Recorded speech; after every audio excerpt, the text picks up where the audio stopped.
Abiram एग्रोटेकले सुकुटी machine बनाएको छ मासु 12 किलोको लागि।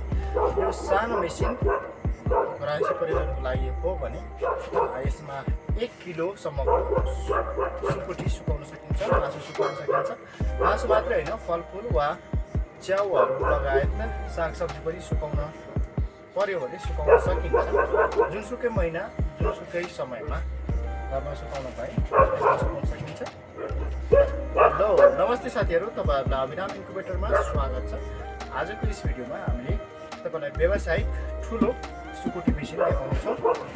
ठुलो भनिसकेपछि यसको बारेमा कुरा गर्नेछौँ। यो ठुलो व्यावसायिक सुकुटी मेसिनको बारेमा पुरै भिडियो हेर्नको लागि नछुटाउनु होला, किनभने पुरै भिडियो हेर्नुभयो भने तपाईँले पुरै जानकारी पाउनुहुनेछ। र लागौँ आजको भिडियोतर्फ। साथीहरू, तपाईँले यसरी देख्दै हुनुहुन्छ एउटा वुड बडीमा बनाएको छ यो सुकुटी मेसिन। तपाईँलाई सजिलोको लागि मैले यो क्यामेरालाई ल्याएर देखाउँदैछु। यो सुकुटी मेसिन ठुलो बक्सामा छ।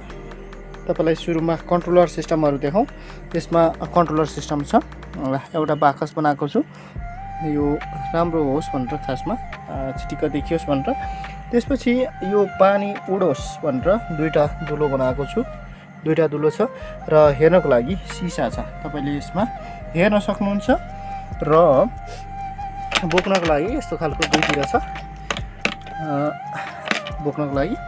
र यसमा हेभी रिले भएको कारणले समस्या आउँदैन। यसमा भित्रको कुरा देखाउने छु, डाइमेन्सन के कति छ त्यो पनि भन्ने छु। र हिटिङको लागि यस्तै खालको बल्ब लगाएको छ।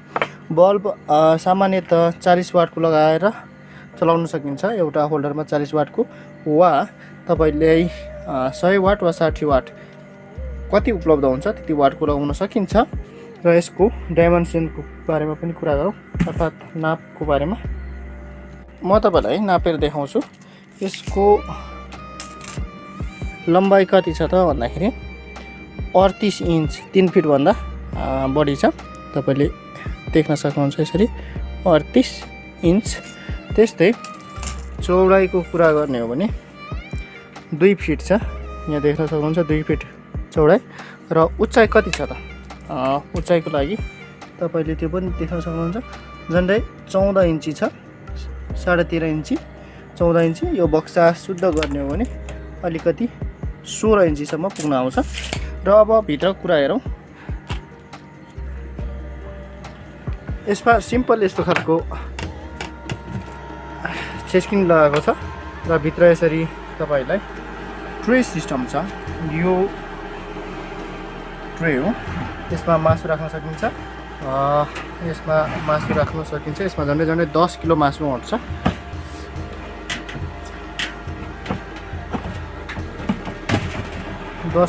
अट्छ। र भित्रको हिटिङ इलिमेन्टहरू हेर्न चाहनुहुन्छ भने तपाईँहरूलाई मैले देखाउँछु। यो बाहिर, यो चाहिँ 200 वाटको हो। योभन्दा सानो चिमहरू लगाउन सकिन्छ। फ्यान 3वटा फ्यान छ। एउटा फ्यान, 2टा, 3टा फ्यान छ, डिसी फ्यान, पावरफुल फ्यान। र बल्ब सिस्टम 4वटा छ। एउटा, 2टा, 3टा र 4वटा। कुनै एउटा फ्युज भयो भने पनि अर्कोले ब्याकअप दिन्छ। र मेसिनमा सुकुटी बनाउँदाखेरि हिट कन्ट्रोल गर्न सकिन्छ, अर्थात् तापक्रमलाई कन्ट्रोल गर्न सकिन्छ। र त्यो कन्ट्रोल गरेको तापक्रममा हामीले सुकुटी बनाउन सक्छौँ, अर्थात् मासु सुकाउन सक्छौँ, फलफुलहरू पनि सुकाउन सक्छौँ, च्याउ पनि सुकाउन सकिन्छ यस्तो खालको मेसिनमा। र आफैले घरमा पनि बनाउन सकिन्छ। यदि आफैलाई बनाउन तपाईँलाई इच्छा छ भने पार्ट्सहरू मगाएर आफैले बनाउन सक्नुहुन्छ र घरमै सुकाउन सक्नुहुन्छ। साथीहरू, यदि कुनै जिज्ञासा वा टिका टिप्पणी भए तपाईँले कमेन्ट गर्न सक्नुहुन्छ। र आजको भिडियोमा मैले तपाईँलाई यो सुकुटी मेसिन, व्यावसायिक सुकुटी मेसिनको बारेमा देखाइसकेको छु। कुनै प्रतिक्रिया छ भने लेख्न नभुल्नु होला। र इन्क्युबेटर आचरी मेसिन, सुकुटी मेसिनको लागि अबिराम एग्रोटेक अर्थात् हामीलाई सम्झन सक्नुहुन्छ। नम्बर डिस्क्रिप्सनमा पाउन सक्नुहुनेछ। अन्तिमसम्म भिडियो हेरिदिनु भएकोमा तपाईँलाई धेरै धेरै धन्यवाद।